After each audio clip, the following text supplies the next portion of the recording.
India. Report of a lecture delivered at Detroit on Thursday, February 15, 1894, with the editorial comments of the Detroit Free Press. An audience that filled the Unitarian Church heard the renowned monk Swami Vivekananda deliver a lecture last night on the manners and customs of his country. His eloquent and graceful manner pleased his listeners, who followed him from beginning to end with the closest attention, showing approval from time to time by outbursts of applause.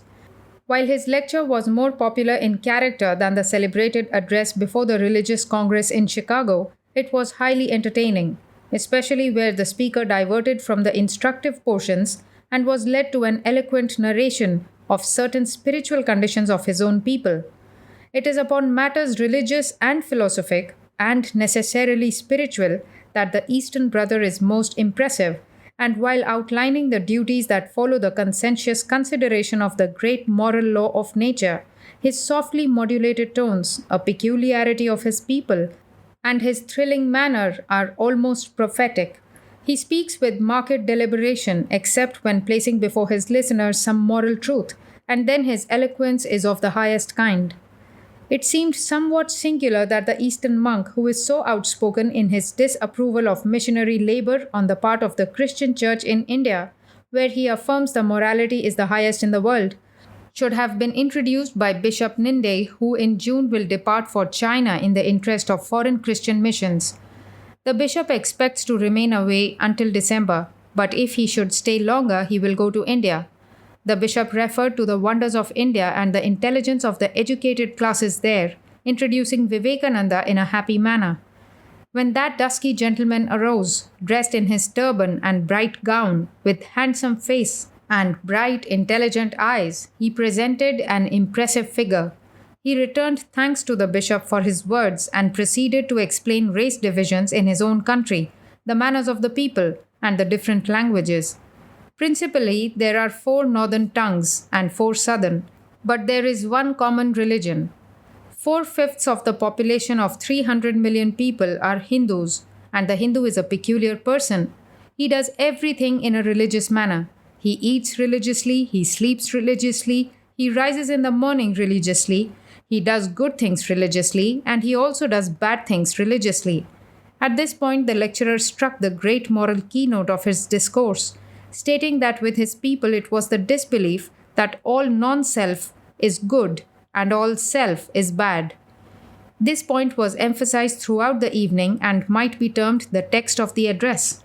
To build a home is selfish, argues the Hindu, so he builds it for the worship of God and for the entertainment of guests. To cook food is selfish, so he cooks for the poor. He will serve himself last if any hungry stranger applies, and this feeling extends throughout the length and breadth of the land. Any man can ask for food and shelter, and any house will be opened to him. The caste system has nothing to do with religion. A man's occupation is hereditary. A carpenter is born a carpenter, a goldsmith, a workman, and a priest. But this is a comparatively modern social evil, since it has existed only about 1,000 years. This period of time does not seem so great in India as in this and other countries. 2 gifts are specially appreciated, the gift of learning and the gift of life. But the gift of learning takes precedence. One may save a man's life, and that is excellent. One may impart to another knowledge, and that is better. To instruct for money is an evil, and to do this would bring opprobrium on the head of the man who barters learning for gold, as though it were an article of trade.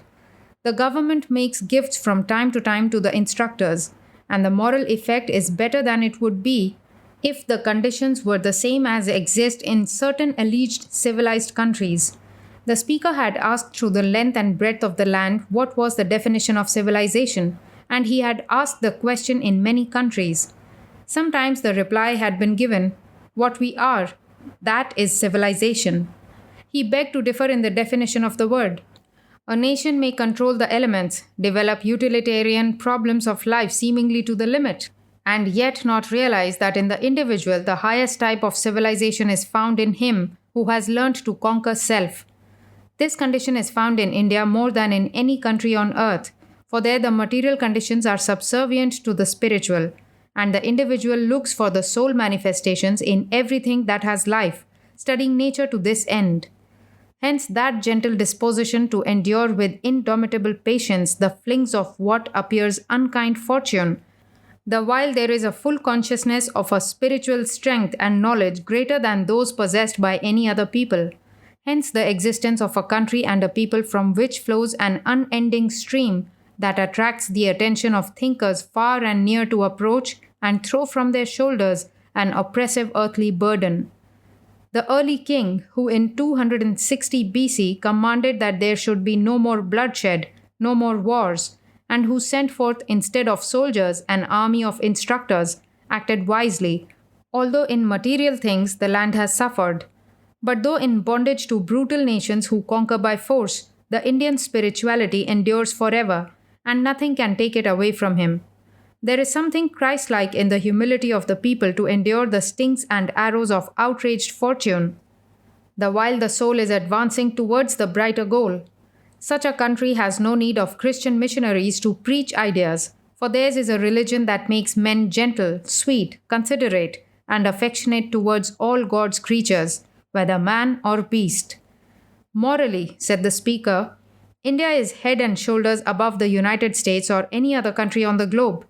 Missionaries would do well to come there and drink of the pure waters, and see what a beautiful influence upon a great community have the lives of the multitude of holy men. Then marriage condition was described, and the privileges extended to women in ancient times when the system of co-education flourished. In the records of the saints in India, there is the unique figure of the prophetess. In the Christian creed, they are all prophets, while in India, the holy women occupy a conspicuous place in the holy books. The householder has 5 objects for worship. One of them is learning and teaching. Another is worship of dumb creatures. It is hard for Americans to understand the last worship, and it is difficult for Europeans to appreciate the sentiment. Other nations kill animals by wholesale and kill one another. They exist in a sea of blood. A European said that the reason why in India animals were not killed was because it was supposed that they contained the spirits of ancestors. This reason was worthy of a savage nation who are not many steps from the brute. The fact was that the statement was made by a set of atheists in India who thus carped at the Vedic idea of non-killing and transmigration of souls. It was never a religious doctrine, it was an idea of a materialistic creed. The worship of dumb animals was pictured in a vivid manner. The hospitable spirit, the Indian golden rule, was illustrated by a story. A Brahmin, his wife, his son, and his son's wife had not tasted food for some time on account of a famine. The head of the house went out and after a search found a small quantity of barley. He brought this home and divided it into 4 portions, and the small family was about to eat when a knock was heard at the door. It was a guest. The different portions were set before him, and he departed with his hunger satisfied, while the quartet who had entertained him perished. This story is told in India to illustrate what is expected in the sacred name of hospitality. The speaker concluded in an eloquent manner. Throughout, his speech was simple, but whenever he indulged in imagery, it was delightfully poetic, showing that the Eastern brother has been a close and attentive observer of the beauties of nature. His excessive spirituality is a quality which makes itself felt with his auditors, for it manifests itself in the love for animate and inanimate things and in the keen insight into the mysterious workings of the divine law of harmony and kindly intentions.